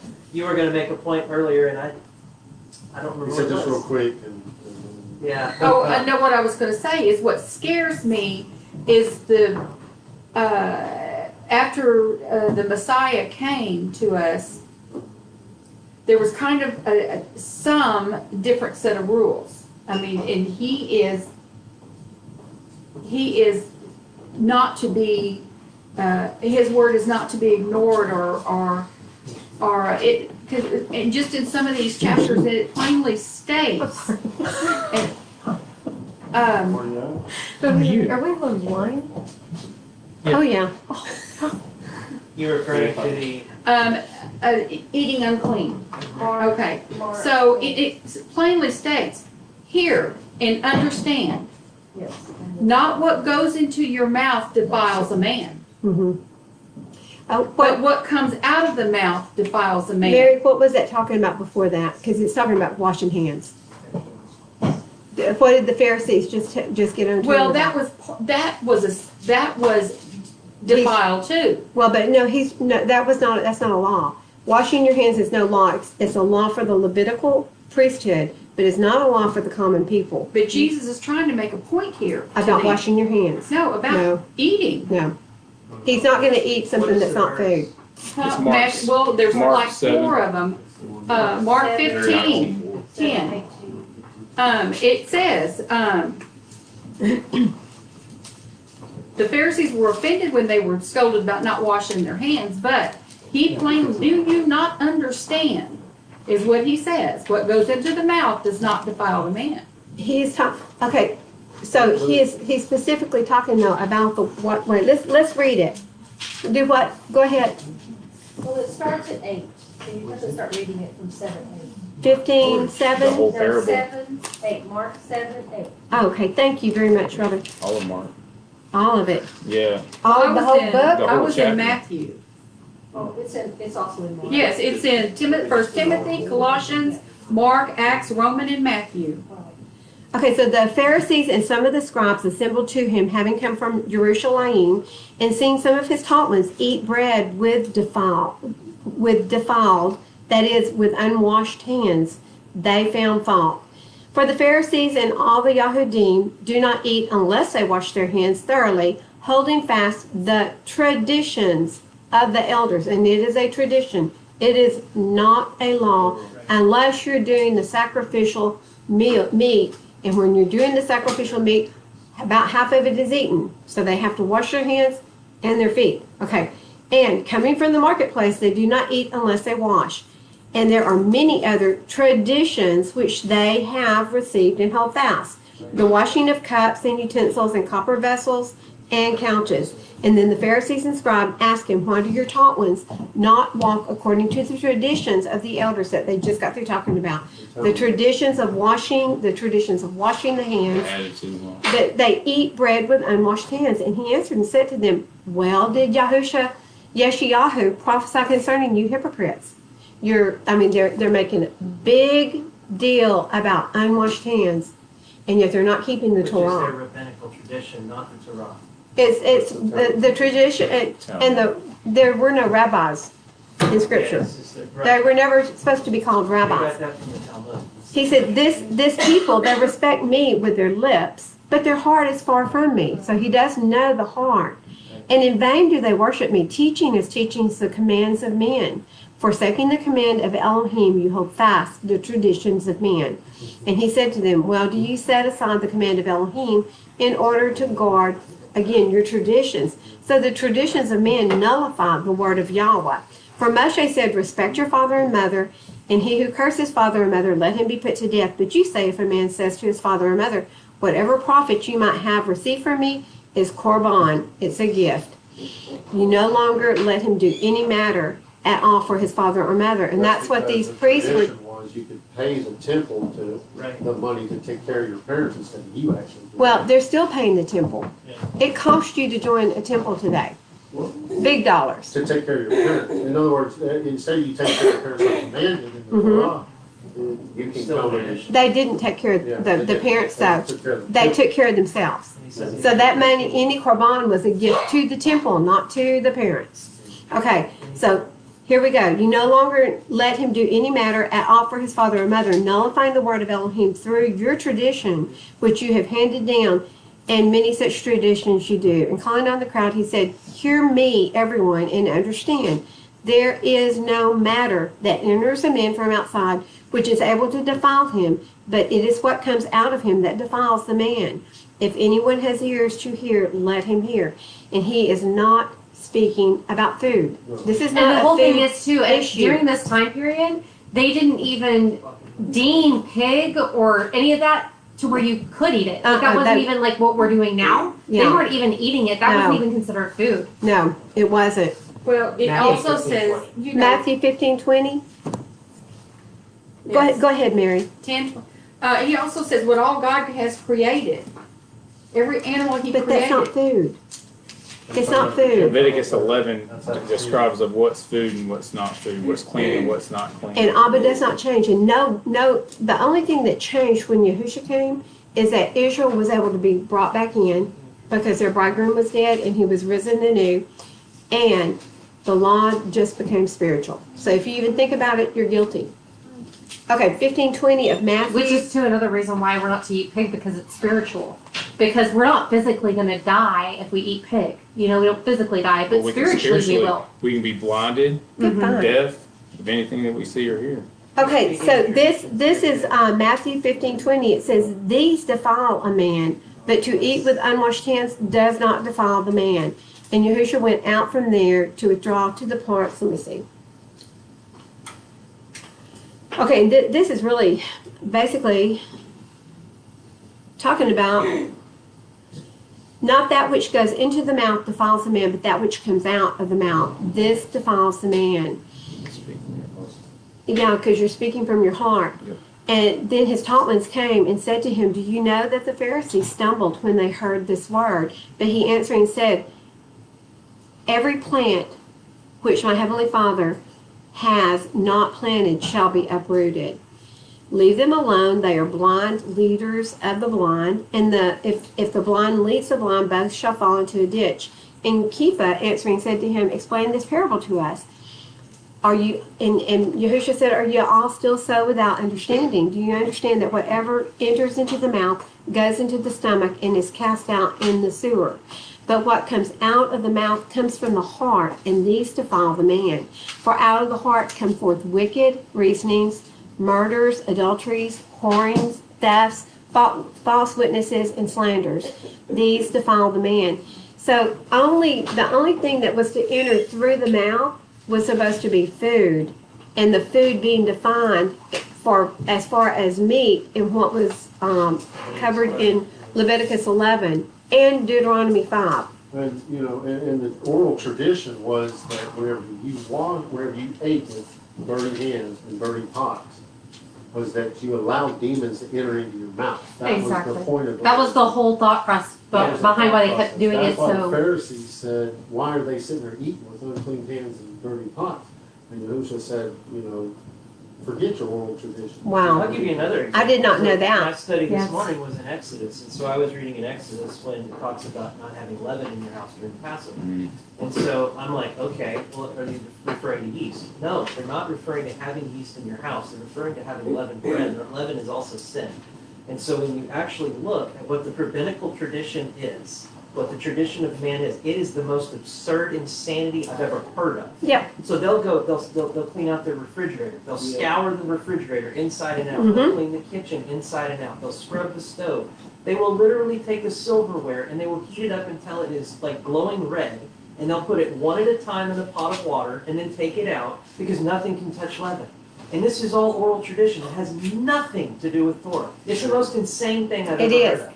It's It all is. based off rabbinical tradition. Well, and Jews today will go and they will sell all the leavened bread to someone else, and then And they'll buy after it back after Passover. the week of unleavened bread, they buy it back. So it's a week long.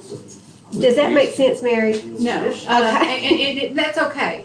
That's all right, okay, because, I mean, what I'm reading and studying is that whatever God created is for us to have authority over and eat. It's what we think and say. What's in your mind is in your heart, and so it comes out your mouth. Mm-hmm. But as far as animals, food, or whatever, it's, if God created it, it's okay. So That's Kaiser, that's the New Testament. That's after Christ came. That, he didn't change any of the laws. He is the law. exactly. He is the walking, Exactly. talking, living, breathing law. Right. And even Peter said, hey, and this was 20 years after Yahushua's Yes. death, he'd never put anything unclean in Right. his mouth. That whole dream, that whole vision was Was not not about food. No. It was about him going and eating with the house of Israel Yep. that he was not supposed to eat with because he was from the tribe of Yehuda. So it was unlawful for him to eat with the tribe, the house of Israel. But he immediately went, he ate with them, and he baptized them. So what John was saying is what I've created is good. All men are created equal. but not all meat is food. Because If you read if the it, whole thing, it tells you Mhm. that from, You read the whole book. if you read the whole chapter, it tells you Yeah. what the explanation of the animals are. But I think It there's says these two are the different- Gentiles. There's two different purposes of that. And see, For those that are being sinful and, talking garbage, you know, and then, again, those that are saying that you shouldn't eat this, you shouldn't eat that, he says, yes, it's okay. If I made it, I created it, it is clean. so a buzzard, you wanna eat a buzzard. That's a choice. Okay, but you're gonna become deathly ill from eating that as well as pork because, But I think a little common sense is plays a part in that too. well, all but that's If I what- was starving, yeah. Mhm. if I was starving and a buzzard flew down and I stomped it, I'd probably eat it if I was starving. But you know, I don't know, I'm reading things a little differently in that respect, Okay. in that area. And- And because, and I'll tell you what scares me is that, you know, when Christ came, he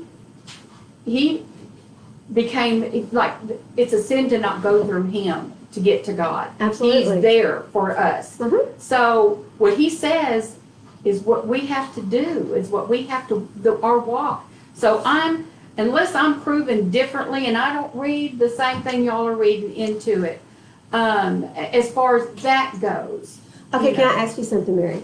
Okay, so is Yahweh the same yesterday, today, and tomorrow? Every day. Okay, what he said was good 3,500 years ago, still good today. It is, but it's. What he but said his was, son- his okay, son no, says- you can't say back. His son is him. His son is his right arm of salvation. And his son is the one that gave the rules about the food. Okay, so from the get-go, it's Yahushua that is with us. So those are his commandments. So if he said that this was not food 3,500 years ago, it suddenly is food today.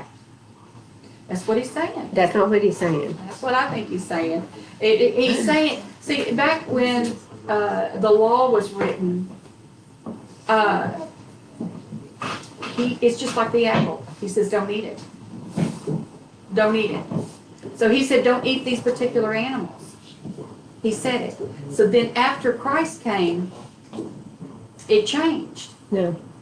Well, I can't see where it says differently. But why Well, would I that can't even see be where it a debate? says- Like, why would that even be a topic? And why would they even waste time putting something like that in scripture? You know what I mean? Like, Well, in I mean, here it is. in the Brit Acts Hadashah, 10, you know, here it is, Peter's receiving the gift from the Ruach for the first time we see in scripture. And it's been made out that we can have pork chops and bacon, you know what I mean? So, that's what Yeah. I'm saying is that, you know, if you read further on, it tells you explicitly what the unclean animals Yeah. are, it's the Gentiles. yes, ma'am. I don't think this is talking about food. It's not. I don't think it has to do with food. It I doesn't. think it has to do with the Pharisees and the Sadducees trying to make the man-made laws and trying to trap Jesus. That's exactly what it was. Yeah, I think it was that they're trying to say, well, this is the way it's supposed to be, and he's saying, you know, you don't listen to me. That's You right. make up your own rules and all that. Mhm. And he's trying to, you know, he's trying to do it in a simple form that they can understand it. And he's using food as an ideal, but it's not food. It's actually their rules and their man-made laws. And he's trying to show that they don't have him in their heart.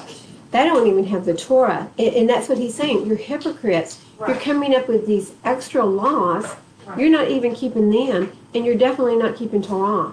Because we're supposed to be honoring our father and mother. And he said the things that you're supposed to be doing for mom and dad, you're giving to the Pharisees. Right. You're giving to the rabbis. Yes. What is that? Mark 7:19, the King James Version and the NIV Version, it says in parentheses that Jesus has cleansed all foods. But it's in. But There's a food, but. but pig is not a food. He cleansed all food. But it's also in parentheses, as in it was added. Exactly. It was added. They didn't Men have had parentheses added back in the to days. the Dead Sea Scrolls. That's the problem.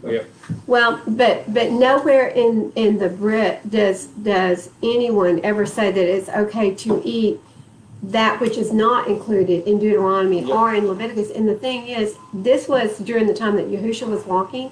No one ate what was not. It was like Tiffany was saying.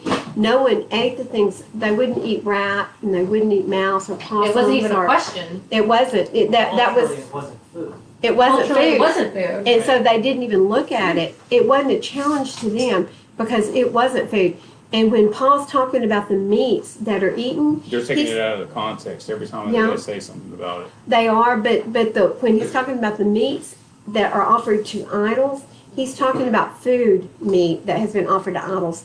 Because in the pagan world, they would offer, and they still do, some of the Chinese places. I'm online. Well-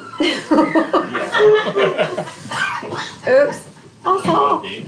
Okay. I'm sorry. Yeah. I'm so sorry.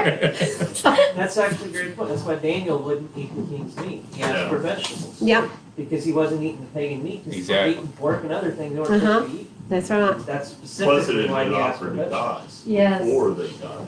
Well, Yeah, and it's like Paul said, Paul was like, it doesn't matter to me if it's been offered to a god, because it's like a stone, a block of wood, means nothing to me. And I know that idol, that God, that little G God, has no power. So he said, I'll eat whatever, but if it causes Seth over here, if Seth thinks that I'm eating it because it's got power behind it, because it's been offered to an idol, then I'm not going to eat it. I'll go, no, it's meat that's been offered to an idol. So that Or if it confuses him. that would be a stumbling block. Yes, Jerry. That's the whole point. He said if I'm drinking, I'm not going to drink and cause someone else to stumble if that's the stumbling block for them. Same thing with the meat that was offered to the idol, and the meat had to be food because he was not going to eat non-kosher food. Well, let me use the words of Messiah here. Go ahead. I'm just curious because you're talking about the vision, right? That's No. just That one. Peter That had. that was just in one. Yeah, that was with Peter. And I'm wondering, there's so many words in the Bible that, they use this word instead of that word Mm-hmm. and all that. And I'm wondering, what, and I don't know, what are the original words? What was the intent of that verse? Where's our 10-pound book? Yeah. Jack stole Where's it. the 10-pounder? I was looking through here and I'm finding the Aleph and Tav, the Eds. And why don't they put them And in then I've got a the verse English that translation? uses words that answer it. Because they don't understand what it means. Do what, sir? I've got a verse that answers the question straight from Do it. Messiah's mouth. So in John 7:14, now about the midst of the feast, Yahushua went up into the temple and taught, and the Yehudim marveled, saying, how knows this man the scriptures, having never learned? Yahushua answered them and said, my doctrine is not mine, but his that sent me. If any man will do his will, he shall know of the doctrine, whether it be of Elohim, or whether I speak of myself. He that speaks of himself seeks his own glory, but he that seeks his glory that sent him, the same is true, and no unrighteousness is in him. This is the key part. Did not Moshe give you the law, and yet none of you keeps the law? Why go you about to kill me? Wow. And you said that was John what? 7:14. John 7:14. It's Through where 19. Messiah literally says, through 19, where he says, none of you are keeping the law. Jack shared it with me, so that's why I'm going to look it up. And Messiah says himself, you're not keeping my law, why do you seek to kill me? That's his own words. And the law is clear. The law is in Leviticus, and it says, don't eat this crap. It's not food. And what's even scarier is that Antiochus Epiphanes, when he went to go put that pig on the altar, and then y'all left the Holy of Holies, and he was like, I'm not in this place anymore. Right. That more so, if now the law is now spiritual, and we're putting pork inside of our bodies, that is the third temple. Are we not defiling the third temple? Can the Ruach HaKodesh reside, live, and truly He help won't. others and witness if he's not even there? If the candle of the light shall shine no more at all in you. If you have pork and you're an abomination, how can it still be within the third temple? It can't. Yeah, and it says, I don't remember the verse, someone will have to help me with the verse, but do ye not know that you are the temple of God? Mm-hmm. Amen. Elohim? Amen. So if you're the temple of Elohim, and pork is an abomination to Elohim, how can he dwell within you if you put pork in your temple? He ain't coming in if that's there. I'm going to challenge everyone. If you're eating things that are not mentioned in Leviticus, and I'm talking to everyone in here, I'm talking to everyone out there. If you're eating things right now that are not included in the mix, I'm looking at you, Jason, as food, then I'm gonna challenge you to go for a month, just 1 month. That's all I'm asking for is 1 month. Go 1 month without putting those items in your body and see if it doesn't make a difference. Blow your mind. It will blow your mind. It's us as well, because I will, can I use you? Can you use Tanya? Use him, use him, use him. Okay, Ken, I want you to tell them your testimony of how we started coming to Miss Vicky's class and you were the only one that was eating what? So, I was eating catfish before. Okay. Okay, so, but that's okay, because we I were thought like, something was fishy. but listen to what happened, it was so So, amazing. I wasn't coming when we came here, but that it just happened to be that way because I was actually kind of deformed and I was eating bacon and that stuff. But every time I opened up the scriptures, I didn't understand it. Wow. And so I read like half of, I think I read half of Luke, yes, and didn't understand any of it. And then what happened after it took a while, it was probably a month and a half, and what happened? Then I started understanding it, started reading.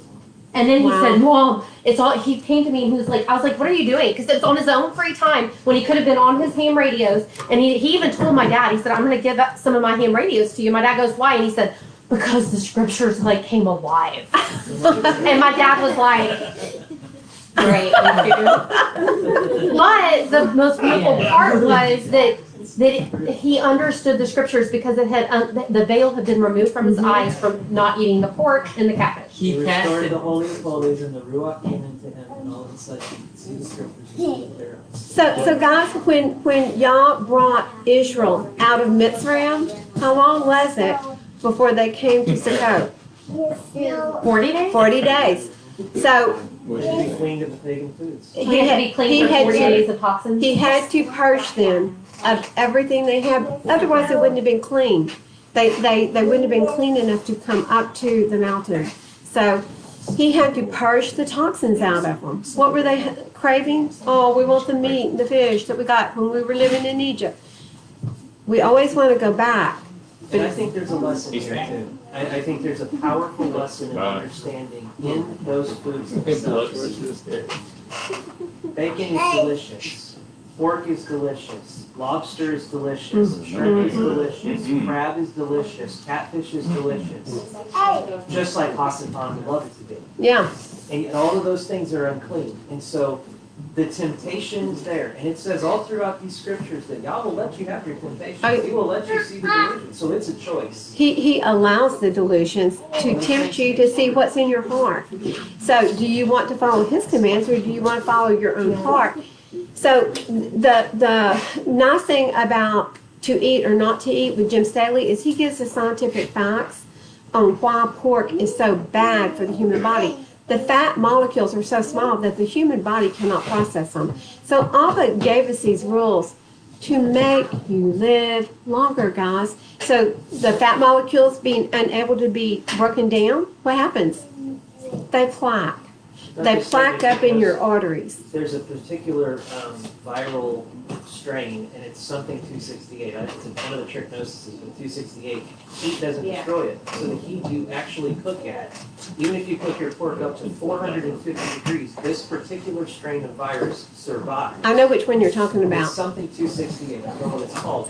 And so you can burn your pork to a crisp. It's still there. Survives, and it's one of the worst things you can get in your gut because it causes a lot of diseases. Well, is it the trick? Because there's not, it's not a ruminant animal, so it doesn't have the time to digest it, and so that strain of whatever that is goes into the actual meat itself.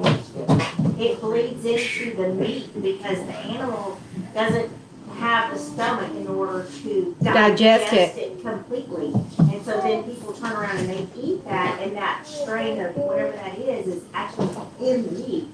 And like I said, you can't kill it. Well, but these are the medical reasons. Catfish. So he put up the fishes that are not clean against the fishes that were clean. Gosh, it's been a while since I've watched it, but I think he cooked them down into a fluid and checked the two fluids to see what kind of toxins were in it. The catfish was very nasty. I mean, it was filthy. Whereas like bass, crappie, these types of fish that have the scales, they were clean. Well, there's nutritionists that have done studies on these foods that aren't flora observant, that have Uh-huh. nothing to do with flora. They're not Yep. even interested in flora, but those nutritionists have been asked to do studies on these particular foods. There's a nutritionist in the Way documentary who actually speaks to some of this, and he talks about several of the diseases that are in pork, several of the diseases that are in different seafoods, that it doesn't matter how you cook them, they don't go away. I He have, speaks to it. As a nutritionist, I recommend that my people don't eat these things because they're filter animals, they'll make you sick. they're filter animals. He He's hit got it. nothing to do with it. He hit it right there. So we've lost several friends to oysters. Young. I mean, one girl was probably y'all's age, just what, 2 or 3 years ago, went to Galveston. She didn't come home. She did not come home. And another one of our friends died from the same thing. What, from just eating them? Oysters are very, if they are toxic, they will kill your liver. Raw oysters will kill you in 3 hours.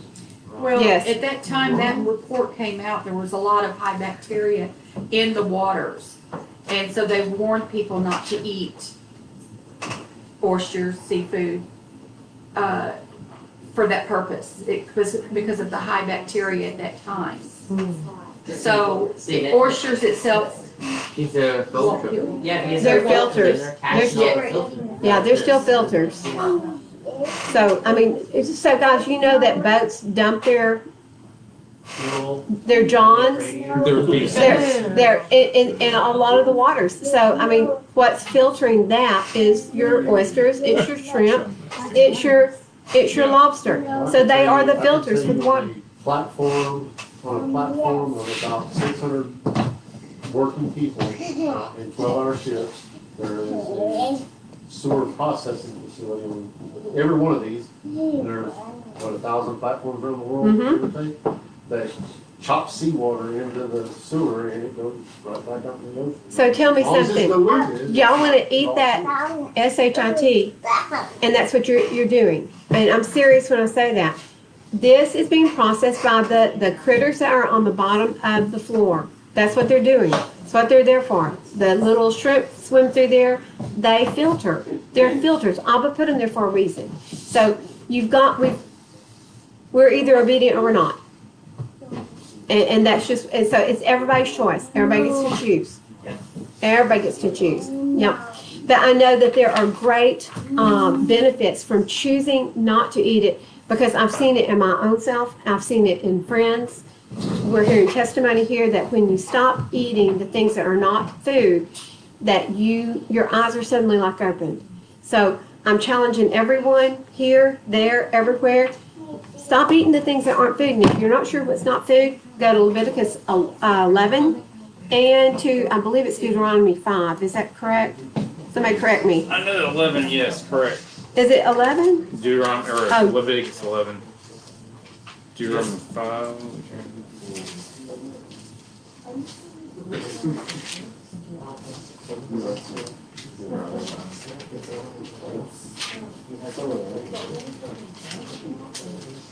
It's not 5. Is it 14? Yes, ma'am. It's for- Okay, so it's Deuteronomy 14 and Leviticus 11 will tell you specifically what Abba has defined as food.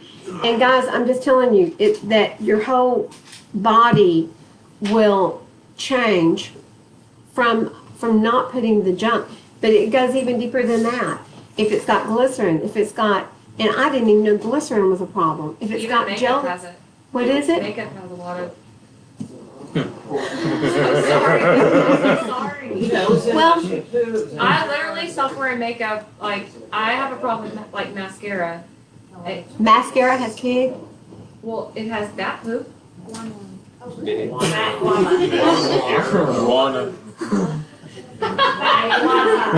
Oh, That's the truth. I've got, yeah. Okay, well, thank you. You ready? You need to go wash your face, Ricky. I do. Like right now. Anybody got some Vaseline? Wait, can I use Vaseline? Actually, you can. Okay. And Vaseline helps with wrinkles. I've been using them in my eyes. Oh, really? A Well, little bit at night and in the morning, and it's been working well.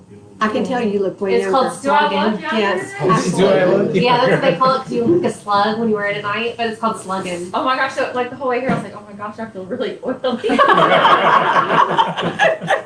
trying to like spread it out places. Coconut oil does the same thing. Oh, Coconut oil. Coconut oil? That's very good so he's stuff. gonna come next Saturday, like, Just do what the scripture is saying. The We're all scripture gonna be says all the shiny. time. We'll be shiny next week. No lights. Yeah, everybody, you come in the dark. Yeah. Be the darkness.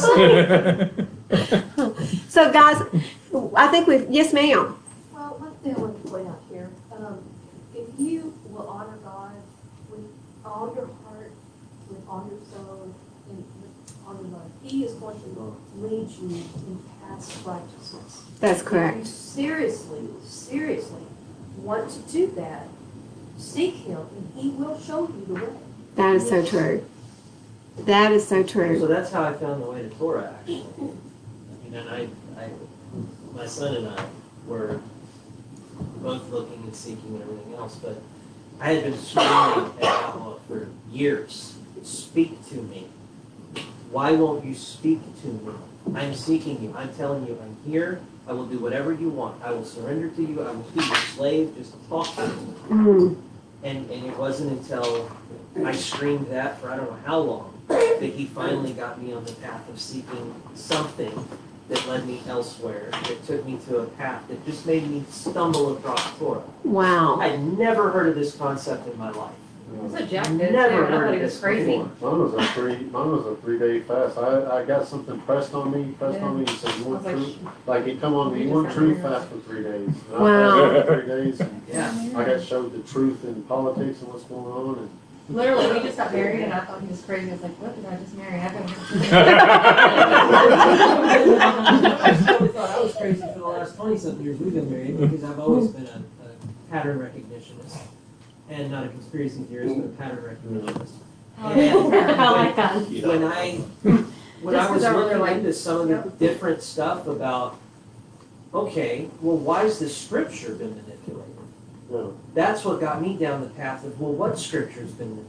Mm. Why How is it like has this this in been the 15 manipulated? and 1600s? Right. It's like this now. What do you mean the Nicene Council changed the name of the Messiah? Yeah. What do you mean he changed the calendar? So when I started So who's the exploring Nicene these Council? things, Oh, wait, it's I'm taking Oh, wait, Rome. it's Rome. So when I began to discover those things, then I started coming across these pastors or these teachers like Adam Fink and Rob Skiba and others that were saying, Torah, practice Torah. And I'm like, what is the Torah? I've been a Christian off and on all my life, never heard of this. I have No, idea you what wouldn't, this would is. you? So I go and I'm like, it's like the first 5 books of the Bible. I'm like, those are boring. How about So I go read the first 5 books of the Bible and I'm like, well, this is all the old stuff that the old people did. And then I start coming across the things that say, if you will just try this for a week, recognize the Sabbath once, it'll blow your mind. So that's what we did, and the rest is history. Wow. That's how we found this one. In regards to, like you saying, I called out to him and was calling out to him. I feel like the same situation with me as well. And some of these scriptures really hit home for me. One was Isaiah 1:15. And when you spread out your hands, I hide my eyes from you. Even though you make many prayers, I do not hear. Your hands have become filled with blood. That was one. Another one, because of the eyes of Yahweh are on the righteous, and his ears are open to their prayers. But the face of Yahweh is against those who do evil. And if I have seen wickedness in my heart, Yahweh would not hear. That's Psalm 66:18. Psalms 34:15. The eyes of Yahweh are on the righteous, and his ears unto their cry. So what is that? Where does that leave the sinner? Where does that leave someone who's constantly eating this abomination? And this is for me personally, is that he wasn't hearing my prayers because at that time my heart was far from him because I was doing the things that he did not deem appropriate. You were in lawlessness. I was. When you became lawful, suddenly what did he do? He answered all my prayers. He's been answering them ever since. Everything has been, I've been mind blown ever since. So we're It's a going heart through- issue. It was It's a heart issue. And in issue. Daniel 10:12, at first, because we were like, well, it's the heart. But then it was like, I couldn't find any scriptures. And then we stumbled upon Daniel 10:12. And he said, from the first moment I heard you, and I felt like I was in my prayer closet in 2020. And I was like, please help me. I can't do this anymore. And I gave my life to him. And I said, I don't know what I'm doing with this life anymore. I'm giving it to you. I want to work for you and your kingdom. Help me. That moment, I mean, I didn't even know to fast, but I just started fasting because I needed him so much, you know? I needed Yahusha. And it's astonishing. I mean, I'll give you all a great example. So probably 2.5 months ago, if it was even that long, it would have been 2 weeks before Sukkot. With the situation that I've told all of y'all about, we're going through with our living situation, with my boss, with all of the various different stuff we've been dealing with, the level of anger that I was projecting at everything around me. My wife can testify to this. I didn't even know who I was. I was so angry with the situation. And when she told me that she was concerned for my health and couldn't tolerate that anger anymore, that's when I finally went and said, then, you know, using pagan names, I need you to help me because I'm hurting my family now. And I have to find a way out of this, and I don't understand it. And then it was like drinking through a fire hose for a week straight. What he had said about the Scythians, I went down the rabbit hole of Israel, trying to figure out who the Israelites really were, and that's when I stumbled upon everything that had to do with Torah, and realized that's what we had to do. And we were talking about it for about 2 weeks, and then she just stumbles across 119 Ministries. Wow. Sends it to me. I instantly looked up what's the closest one. There's like 12 or 13 Hebrew roots, Nazarene, whatever around here, and I found this one, and I emailed it. And when you called me, I was just beginning to understand some of the stuff we talked about. Wow. Just beginning to understand it. And when we came to Sukkot for the first time, y'all saw me, I was wearing a Deus Bold shirt with a cross on it, a Christian hat with a cross on it. All of a sudden, this is how fast this is occurring for us, just by seeking obedience. The things that he is revealing are beyond our comprehension. And the more critical point to the anger I was just discussing, the night we came to Sukkot, when we told y'all we need prayer, and y'all prayed, I felt the angels come through the house. Wow. I felt the Holy Spirit burn through our home. And then when I anointed the house, anointed myself, I told y'all what happened to the electric poles. Something demonic destroyed the electricity poles because it's all that could get in the house. The only way they could get to us.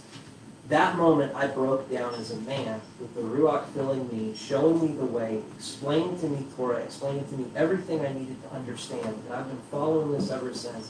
The scriptures, to Kian's point, have come alive to me, where I am literally having a conversation with my Father on a daily basis, in His presence, in His Word, speaking to Him as though I were sitting in His holy place. Wow. And it is a conversation. And none of that happened. None of that happened. That's what prayer is. Lawfulness. That's prayer. And now, it's a double-sided situation we're going through, nothing's changed with my boss. Nothing's changed with our living situation. My grandfather just passed in the midst of all of this. I've never been more peaceful in my life. We don't fret about this. There's no anger. There's no concern. I pray for the man now. Every day, and his family. It's a complete different understanding of who I am, what I was created for, what the purpose for me being put here was. And all of that began with the simple act of lawfulness. That's the heart of Yahusha. I mean, he is giving you his heart. He's taking your stony heart out because that is a fleshly, loving heart of our Savior who loves everyone. So to be able to pray for someone, anybody can pray for their friends. Yep. To pray for someone who's trying to destroy your family and your livelihood, Totally different. very hard. So that is only through the grace and the mercy. And this is where his grace and mercy come into play. He gives us the strength and the ability to walk out his commands. He's right there beside you. Well, what does he say? He goes in front of you. Yeah, and I can't even get angry. I can't. It's just like, one more thing happened, it's like, that's hilarious. Well,